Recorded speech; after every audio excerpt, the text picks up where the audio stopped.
బిర్యానీ చేస్తానండి. దానికోసం అయితే క్యాప్సికమ్ కట్ చేస్తున్నాను. మనం బీట్రూట్ కూడా కట్ చేసుకోవచ్చు. కలర్ఫుల్గా మనం వెజ్ బిర్యానీ అంటే కలర్ఫుల్ అండి. జస్ట్ అన్ని బీట్రూట్, క్యారెట్, టమాటా, పచ్చిమిర్చి, ఉల్లిపాయ అన్ని కట్ చేశాను. అందులో కొంచెం పచ్చి బఠానీ కూడా యాడ్ చేద్దాం. ఫస్ట్ కొంచెం ఆయిల్ వేసుకుందామండి. మన బిర్యానీకి సరిపడా ఆయిల్ వేసి చూడండి ఫ్రెండ్స్, మనం అయితే ఓలు గరం మసాలా ఆయిల్ వేసేస్తున్నాను. మన బిర్యానీ ఆకులు ఒక యాలక్కాయ మంచి ఫ్లేవర్ ఇస్తుంది మనకి.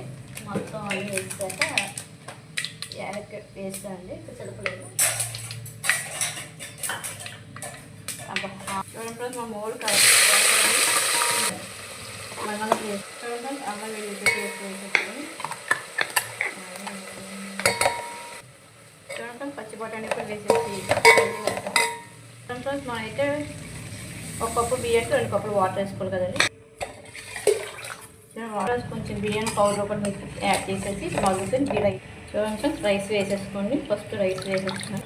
చూడండి ఫ్రెండ్స్, మనం రైస్ అయితే వేస్తానండి. చూడండి ఫ్రెండ్స్, రైస్ వేసేసుకోండి. ఫస్ట్ రైస్ వేసేస్తున్నాను.